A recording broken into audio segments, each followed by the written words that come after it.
신카이 감독 영화에서는 항상 나오는 규칙이 있습니다. 헤어졌던 주인공들이 극적으로 만나는 장면에서 남자는 항상 위로 올라가고 여자는 아래로 내려간다는 것입니다. 너의 이름은 엔딩에선 여자는 계단을 내려가고 남자는 계단을 올라갑니다. 언어의 정원에서는 여자가 계단을 뛰어내려가 남자를 만나러 가고, 날씨의 아이에서는 소년이 계단을 뛰어오르며 소녀를 만나러 갑니다. 날씨의 아이의 엔딩에서도 남자는 위로, 여자는 아래로 움직이며 서로를 만납니다. 이처럼 영화의 하이라이트에서 남자는 위로, 여자는 아래로 방향이 정해져 있는데요. 여기에는 당연히 숨은 의미가 있습니다. 이 영상에서는 이와 같은 신카이 감독 영화에서 항상 나오는 장면들과 거기에 담긴 숨은 의미들을 정리하겠습니다. 신카이 감독 영화에서는 어린 주인공들이 헤어지게 되는 상황이 등장합니다. 별의 목소리에서는 여자가 로봇 조종사가 되어 우주로 갔고, 초속 5cm에서는 서로 이사를 가서 멀리 떨어지게 되었고, 너의 이름은에서는 우주에서 떨어진 혜성에 의해 여자가 사라졌었고, 울지마, 호다카. 날씨의 아이에서는 여자가 하늘로 올라가 만날 수 없게 되었습니다. 이처럼 물리적으로 혹은 연락과 인연이 끊기며 심리적으로 남자에게서 여자가 멀어지게 되는데요. 신카이 감독은 이 멀어진 남녀의 거리를 남자는 지구의 땅 위에 있고 여자는 우주나 하늘에 있는 것으로 나타냅니다. 실제로 여자가 우주나 하늘에 있는 것이 아니더라도 초속 5cm 우주 비행사 에피소드에서 보듯이 연락이 끊긴 아키라를 여전히 사랑하는 타카키의 마음을 까마득한 우주로 날아가는 우주 비행기로 비유하며 땅은 남자의 공간, 우주와 하늘은 여자의 공간으로 묘사합니다. 신카이 감독 영화에서는 땅과 하늘을 잇는 선이 영화마다 등장합니다. 초속 5cm에서는 우주 비행기의 연기가 선이 되고, 너의 이름은에서는 혜성의 꼬리가 선이 되며, 날씨의 아이에서는 제사를 위해 준비한 불의 연기가 선이 됩니다. 앞서 언급했듯이 우주 비행기는 아무리 멀어도 여자를 향해 가는 남자의 사랑을 의미하므로 우주 비행기의 연기는 남자의 공간인 땅과 여자의 공간인 하늘을 잇는 인연의 선을 상징합니다. 너의 이름은에서는 타키가 미츠하가 만든 술을 마시고 나타나는 환상에서 혜성의 꼬리가 인연의 붉은 실이 되고 다시 혜성의 꼬리가 되는데요. 결국 이 둘이 같다는 뜻이므로 혜성의 꼬리도 남녀의 인연을 잇는 실을 상징합니다. 날씨의 아이에서는 대사로 직접 설명하는데요. 저 연기를 타고 떠난 이가 강 건너에서 돌아온단다. 강 건너요? 하늘이는 다른 세계야.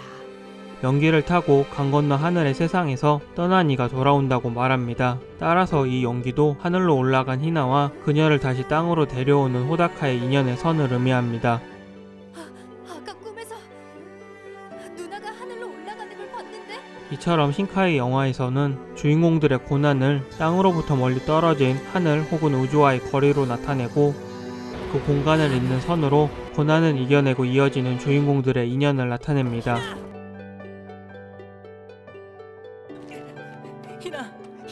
희나. 결국 땅은 남자의 공간, 하늘이나 우주는 여자의 공간이기에 둘의 인연이 이어지는 극적인 순간에는 항상 남자는 상승하고 여자는 하강합니다. 그래서 인연이 이어지지 않는 영화들, 별의 목소리에서는 남자가 계단을 상승하지 않는 장면이 나오고, 초속 5cm에서는 남녀가 상승이나 하강이 없는 평지를 엇갈려 지나갑니다. 그리고 최신작에 가까울수록 남자의 사랑이 적극적으로 나타나는데요. 雪乃さん、俺雪乃さんが好きなんだと思う。 고백만 하고 기다리는 다카오의 경우 유키노가 계단을 하강하였고, 노력했지만 미츠하가 돌아오길 기다려야 했던 타키의 경우 서로 계단을 상승 하강했지만, 호다카의 경우 자신이 하늘로 상승해 희나를 자신이 직접 데려옵니다. 이때 일본이 보이는 지구를 거꾸로 보여주는데요. 이는 하늘에서 땅으로 향하는 둘의 움직임을 상승으로 나타내는 것으로 희나를 직접 구해오는 호다카의 사랑을 상승의 방향으로 강조한 상징적인 장면입니다. 언어의 정원에서는 비가 오는 날이 주인공들이 만나는 약속이 되었고, 날씨의 아이에서도 주인공들의 인연이 이어지며 비의 세상이 되었습니다. 이처럼 하늘에서 땅으로 수많은 선의 흔적을 남기며 내리는 비는 신카이 감독의 영화에서 둘의 사랑이 이어지는 세계를 의미합니다. 참고로 하늘에서 땅으로 하강하는 비와 혜성이므로 희나는 물방울 목걸이를 하고 있고, 미츠하는 별 모양의 목걸이를 하고 있습니다. 이런 비와 반대로 맑음은 소년과 소녀의 사랑이 이어지기 힘든 세계를 의미합니다. 이것을 상징하는 것이 햇살인데요. 햇살은 신카이 영화에서 아름다운 작화를 빛내는 요소이지만 이 빛의 선은 인연을 방해하는 장애물을 상징합니다. 그래서 초속 5cm 우주 비행사 에피소드는 타카키와 아카리가 같이 있고 햇빛이 있는 장면이 수미상관으로 2번 나오는데요. 처음에는 남녀가 같은 공간에 있었지만 엔딩에선 둘의 인연이 이어지지 못함을 암시하듯이 둘의 공간을 갈라놓는 위치로 빛의 선이 이동합니다. 이런 빛의 의미는 너의 이름은에서도 마찬가지입니다.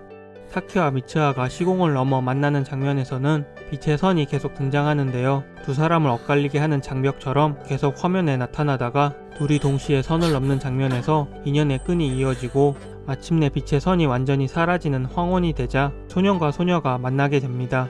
날씨의 아이에서 희나가 햇살을 가져오고 비를 멈추는 맑은 여자일 때 둘이 헤어지게 되는 것도 맑음과 햇살이 비와 정반대가 되는 의미임을 나타냅니다.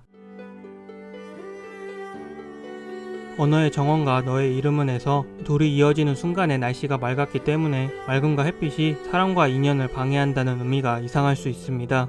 여기에는 조금 더 복잡한 해석이 필요한데요.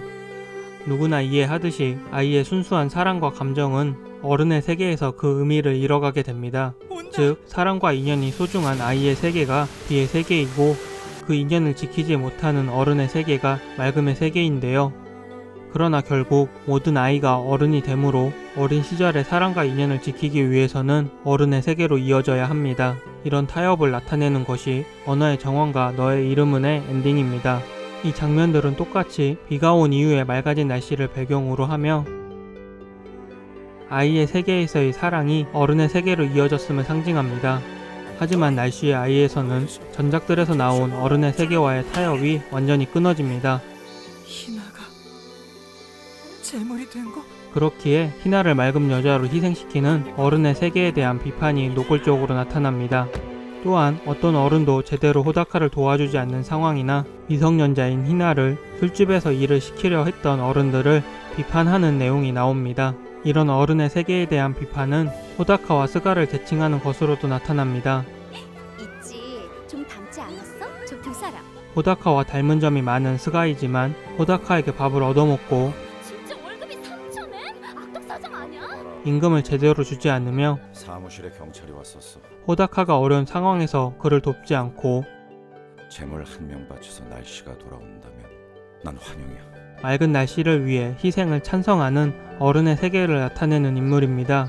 그렇게나 간절히 보고 싶은 사람이 있다니. 하지만 간절히 보고 싶은 사람에 대해 말할 때 반지를 만지며 눈물을 흘리는 것으로 스가가 맞춰가고 있는 어른의 세계가 잘못된 것임을 강조합니다. 이런 스가와 반대로 날씨 따위 계속 미쳐 있으라고 해. 날씨나 세상이 어찌되건 희나를 선택하는 호다카인데요. 결국 언어의 정원이나 너의 이름과는 달리 맑음을 상징하는 어른의 세계와 타협하는 것이 아니라 끝까지 비를 상징하는 아이의 세계에서 살아가는 것을 선택하는 날씨의 아이입니다. 그래서 호다카의 마지막 대사에서 우리들이 분명히 이 세상을 바꾼 거야. 우리가 세상을 바꾸었으며 나는 선택했어. 저 소녀를, 이 세계를, 여기서 살아가는 것을. 희나와 이 세계를 선택했다고 말하는 것입니다. 이는 어른의 세계와 타협하지 않고 아이의 세계로만 계속 살아갈 수 있는 새로운 세계로 바뀌었음을 의미합니다. 결국 방해하는 어른들의 세계를 이겨내며 자신이 직접 하늘로 올라가 희나를 데려오는 날씨의 아이는 신카이 감독 영화 중에서 가장 적극적으로 사랑과 인연을 지키는 작품이기에 비가 오다가 맑아지는 날씨가 아니라 끝까지 비가 내리는 세계 속에서 완벽하게 사랑을 이루어지며 끝을 맺게 됩니다. 소속 5cm 벚꽃 이야기에서는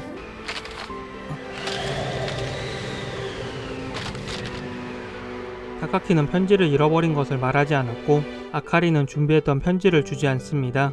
그들의 인연이 여기서 끝날 것임을 예감했다는 의미인데요. 그런 예감에도 그 인연을 지키고 싶었기에 彼女を守れるだけの力が欲しいと強く思った。 타카키는 아카리를 지킬 힘을 가지고 싶었다 말합니다. 물론 초속 5cm에서는 그 힘을 가지지 못했고 끝내 사랑이 엇갈리게 됩니다. 하지만 사랑을 지켜내는 날씨의 아이에서는 그 힘이 나타나는데요. 그것이 바로 호다카의 권총과 희나의 벼락입니다. 희나가 있는 곳으로 가게 해주세요. 하늘을 향해 상승하는 호다카의 권총과 땅을 향해 하강하는 희나의 벼락은 그들을 방해하는 어른의 세계에 맞서 사랑을 지키는 힘을, 즉 타카키가 아카리를 지키고 싶었던 힘을 의미합니다. 영화 감상에 도움이 되셨다면 구독과 좋아요 부탁드립니다. 감사합니다.